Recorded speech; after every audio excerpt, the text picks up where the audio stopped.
Viewers آج کا جو ہمارا ٹاپک ہے وہ ہے قرب قیامت، قیامت کا دن، سور کس طرح پھونکا جائے گا، وہ دن کتنے سالوں پر محیط ہوگا، اس کی سختیاں کیا ہیں، اس کے حوالے سے کیا احادیث کی روشنی میں ہمیں چیزیں سننے کو ملتی ہیں، یہ سب جاننے کی کوشش کریں گے عبداللہ بھٹی صاحب سے۔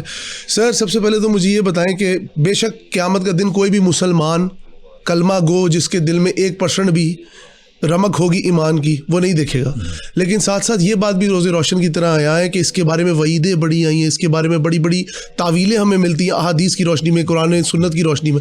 ذرا اس کے بارے میں استفسار فرمائیے، یہ ہے کہ اعوذ باللہ من الشیطان الرجیم، بسم اللہ الرحمن الرحیم۔ آپ صحیح بات کر کے اللہ کے نبی نے فرمایا کہ قیامت تو اس وقت تک برپا نہیں ہوگی جب تک زمین پہ ایک بھی اہل ایمان نہیں ہوگا۔ اس کا مطلب ہے کہ قیامت اس وقت برپا ہوگی جب اہل زمین یہاں سے اٹھ جائیں گے۔ قرب قریب جب دجال آ چکا ہوگا، امام مہدی آ چکے ہوں گے، عیسیٰ بن مریم آ چکے ہوں گے، دعوت الارض سے نکل چکا ہوگا اور سورج مغرب سے نکل چکا ہوگا، اور جو 3 جو خسوف ہو چکے ہوں گے، دریا فرات سے سونے کا پہاڑ نکل چکا ہوگا، ساری چیزیں ہو چکی ہوں گی، علماء کا اٹھ جانا، قرآن کا اٹھ جانا، فراڈ، جھوٹ، دھوکہ، جنگیں، فساد، جھوٹ، سب کچھ ہو چکا ہوگا۔ تو پھر اللہ تعالیٰ خوشبو کی طرح ایک ہوا چلے گی جو اہل ایمان کو سکون سے سلا دے گی۔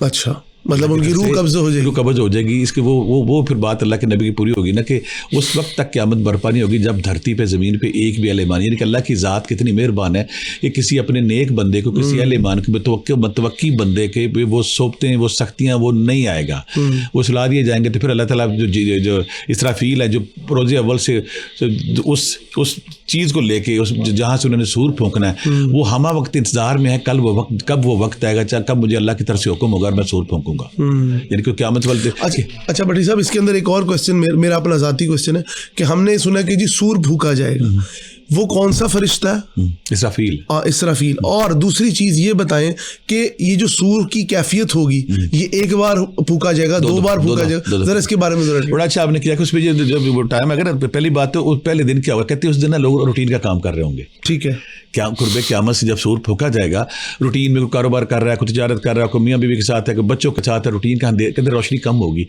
روشنی اس دن کم ہوگی، تو لوگ روٹین میں عام معمول جیسے زندگی میں لگے گا۔ اچانک جب اللہ کا اذن ہوگا، اللہ کا حکم ہوگا نا، تو اس طرح پھر جب وہ سور پھونکیں گے تو اس کی آواز اتنی تیز بجلی کی کڑک کی طرح ہوگی، اتنی جلال ہوگا، اتنا وحشت اور جنون ہوگا کہ جو سنتا جائے گا بے ہوش ہوتا جائے گا، پڑتا جائے گا، جب پھونکا جائے گا، اور وہ اس سور کی آواز سے زمین پہ جتنے بھی قرآن میں جتنے بھی زیف ہوگا وہ سارے موت کا شکار ہو جائیں گے۔ موت کا شکار ہونے کے بعد پھر قیامت کا دن برپا ہوگا۔ جب قیامت کا دن برپا ہوگا، اس میں اتنا ہولناک ہے کہ وہ پہاڑ جو زمینوں میں میخے ہوئے روئی کے گلوں کی طرح وہاں میں اڑنا شروع کر دیں گے، وہ سمندر، وہ جو پانی ہے، وہ پانی ابلنا شروع ہو جائے گا، اور جو گردش ہے، ترتیب ہے سیاروں کی، فلکیات کی، ہماری گلیکسی کی، وہ الٹی پلٹی ہو جائے گی۔ بھٹی صاحب قطع کلامی کے لیے معذرت چاہتا ہوں، ہمارے ساتھ ایک کالر موجود ہے، ان سے بات کرتے ہیں۔ جی السلام علیکم۔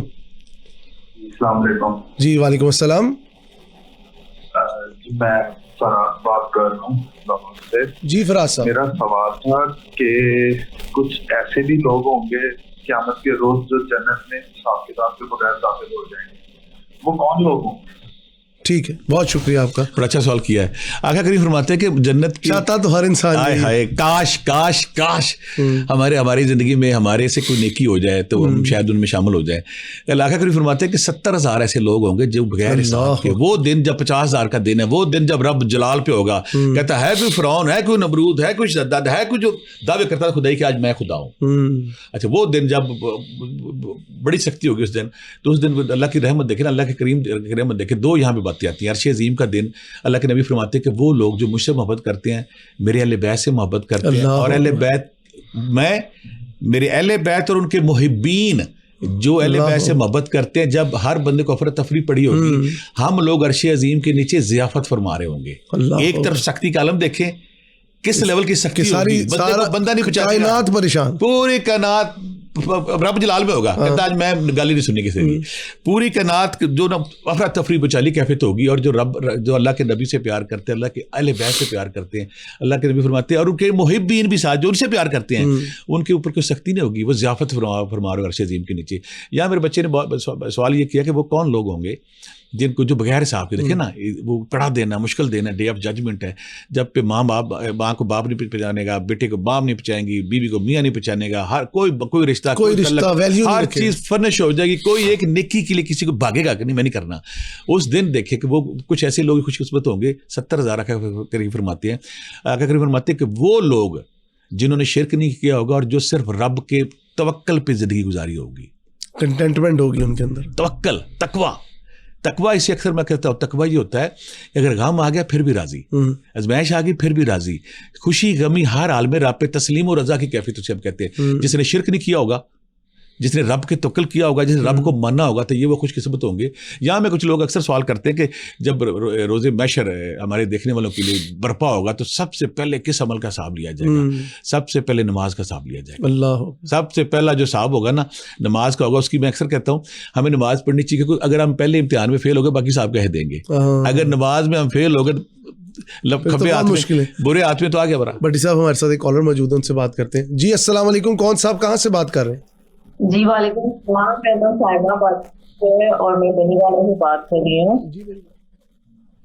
میرا سر سے یہ کوشچن ہے کہ قیامت کے دن کیونکہ اللہ پاک ہم لوگوں نے سنا ہے کہ بہت جلال میں ہوں گے اور 50,000 سال کے برابر ایک دن ہوگا تو اس دن کون حساب کے لیے ان کو سفارش کرے گا اور کس کی سفارش مانی جائے گی؟ اور دوسرا یہ ہے کہ قیامت میں نے سنا ہے کہ تب تک نہیں آئے گی تب تک برپا نہیں ہوگی جب تک دنیا میں ایک بھی نیک انسان موجود ہو. تو کیا اس میں کتنی سچائی ہے؟ ٹھیک ہے جی بہت شکریہ. اچھا جو 50,000 سال والا دن ہوگا نا دن آ گیا رب ذوالجلال پتہ کریں گے رب ذوالجلال کہیں گے موت کے فرشتے سے بتا کون زندہ کہیں گے جبرائیل زندہ وہ کہیں گے اس کو بھی مار دو. پھر وہ پوچھیں گے ہر کون زندہ کہتے ہیں آپ کو جو عرش عظیم جنہوں نے اٹھایا اسرافیل میں کافل تن کافل جو جنہوں نے عرش اٹھایا اللہ فرمائیں گے ان کو بھی مار دو. پھر اللہ پوچھے گا کون بچا کہتے کہ اللہ جو موت کا فرشتہ ملک الموت کہے گا اللہ میاں ایک تو اور میں اللہ کہے گا میں نے وعدہ کیا تو بھی مرے گا. جب ان کو بھی وہ موت آ جائے گی پھر اللہ تعالیٰ آواز دیں گے کوئی ہے فرعون کوئی ہے جبار کوئی ہے حکمران جو دنیا میں دعویٰ کرتا تھا میری حکمرانی آج صرف میں بکل نفس ذائقۃ الموت اب میں ہوں بس پوری کائنات کتنا عرصہ گزر جائے گا اللہ جلال میں ہوں گے غصے میں ہوں گے کہ یہ نافرمان قوم ہے. میں نے عالم ارواح میں ان سے وعدہ بھی لیا تھا کہ تم میری عبادت کرو گے میرا وعدہ پورا نہیں کیا. اللہ جلال میں ہوں گے تو پھر جب جلال میں ہوں گے نا تو لوگ کھڑے ہیں لوگ اپنے پسینے میں ڈوبنا شروع ہو جائیں گے. سورج سوا نیزے پہ ہوگا زمین تپری ہوگی تکلیف شدت کے عالم ہوگا. لوگوں کی اذیت اس حد تک ابزا بیٹا بڑھ جائے گی. لوگ کہیں گے اللہ میاں ہمارا حساب کتاب لے ہمارا حساب کتاب لے تاکہ ہماری اس اذیت سے جان چھوٹے. کوئی کسی کی بازو نہیں پکڑتا. پھر سارے جاتے حضرت آدم علیہ السلام کے پاس کہ آپ ہمارے باپ ہیں آپ نے ہمیں جانا ہے تو ہمارا انسانیت کے باپ آپ ہمارے باپ ہیں تو آپ نے اللہ سے سفارش کرے تو کہتے کہ میں نے کچھ غلطیاں ایسی کی تھی میں اس پوزیشن میں نہیں ہوں کہ میں حساب لوں میں حساب نہیں لوں گا. اب نوح علیہ السلام کے پاس جاؤ. اب سارے جو دنیا روزے بشر میں وہاں اکٹھے ہو گئے سارے نوح علیہ السلام کے پاس جائیں گے کیونکہ نوح علیہ السلام آپ ہمارے دوسرے باپ ہیں آدم ثانی دوسرے باپ تو ہمارا آپ اللہ سے سفارش کرو. کہتے ہیں نہیں میرے سے بھی کچھ ایسی غلطی میں نہیں جا سکتا.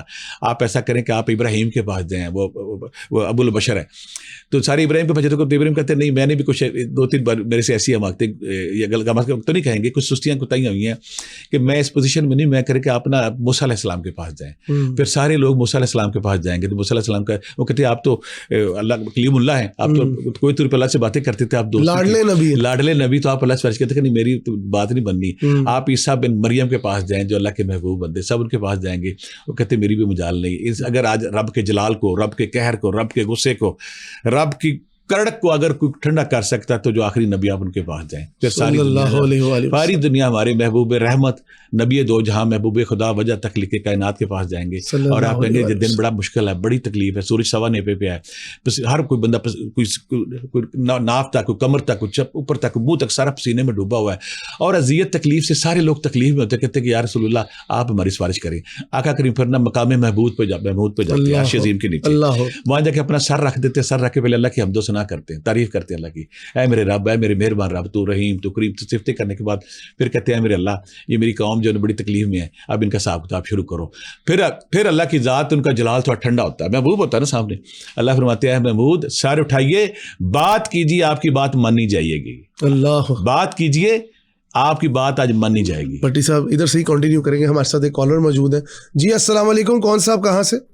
وعلیکم السلام ابرار بات کر رہا ہوں ناروال سے. جی ابرار بھائی میرا سوال ہے کہ میں نے سنا ہے کہ قیامت کے دن جو ہے نا ریاکار علماء پر بہت سختی کی جائے گی ان کو پہلے جہنم میں بھیجا جائے گا. ہر کوئی کہتا ہے علماء میں سے کہ میں تو ریاکار نہیں ہوں. اس حوالے سے نہ رہنمائی کیجیے اور ریاکاری کی علامات اور بچنے کا.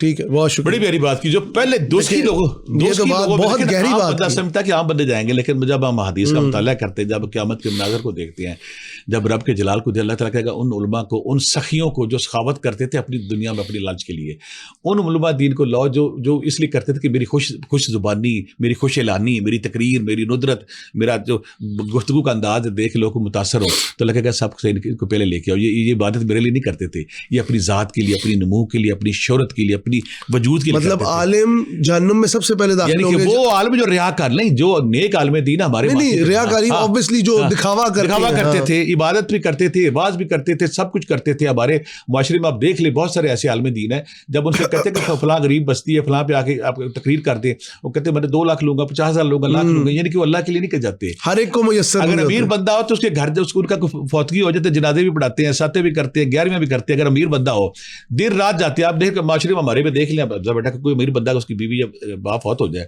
ہمارے سارے عالم دین وہاں پہ اکٹھے ہوتے ہیں. اور جب غریب بندہ کہتا ہے کہ کہتے امام مسجد کو لے جاؤ جا کے, یہ ریاکاری میں آئے گا. اگر آپ نے, اللہ نے آپ کو یہ اعزاز دیا یا فخر دیا ہے, آپ نے امیروں غریبوں کے ساتھ برابر کا سلوک کرنا. لہٰذا اس دن اللہ سے بڑا عدل کو نہیں, اللہ سے زیادہ رحم دل کو. اللہ کہے گا ہاں جو ریاکاری کرتے تھے, سخاوت کر, وہ سخی جو سخاوت کرتے, میرا بلے بلے ہو, میری نوا کہتا پکڑو نہ لاؤ جا کے ان کو, جو عبادت میں دیکھیں عبادت میں ملاوٹ. آپ کہنے کا مقصد ہے الفاظ اور جذبات کی ایک قول و فعل میں تضاد, جن کا قول کچھ ہوگا, فعل کچھ ہوگا, باطن کچھ ہوگا, ظاہر کچھ ہوگا, منافقت. اور رب سے زیادہ اللہ نے بڑی پیاری بات کی, امال کا درمدر نیتوں پہ. اگر آپ کی نیت مجھے پانے کی تو میں راضی ہو جائے گا. اس دن امال تو لے جائیں گے, نیکیوں کے ڈھیر ہوں گے. جب ترازو میں پڑیں گے تو اس کے مقابلے پہ چھوٹی سی نیکی وہ اوپر چلی جائے گی, وہ خالص ہوگی, اور نیکیوں کے ڈھیر سخاوت ہو گئے, ریاکاری والے, بناوٹ والے.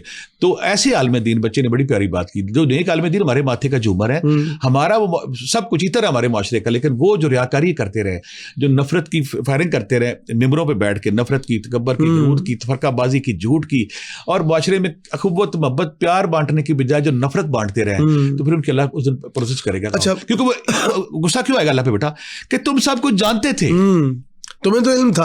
ایک بات میں یہاں بات کروں, ایک صحابی رسول اللہ کے نبی کے پاس ہے, اسی پہ بات آئے گی. کہنے لگے یا رسول اللہ مجھے جوتا پسند ہے, میں نے جوتا لینا, کہ جوتا مہنگا بڑا ہے. آقا کریم فرماتے ہیں لے لو جوتا جا کے. وہ فرماتے ہیں یا رسول اللہ تو تکبر غرور میں آئے گا. تو آپ نے پتا کہ تکبر کی بات, یہی وہ بات آ جائے گی. آقا کریم فرماتے ہیں کہ تکبر پتہ کیا ہے؟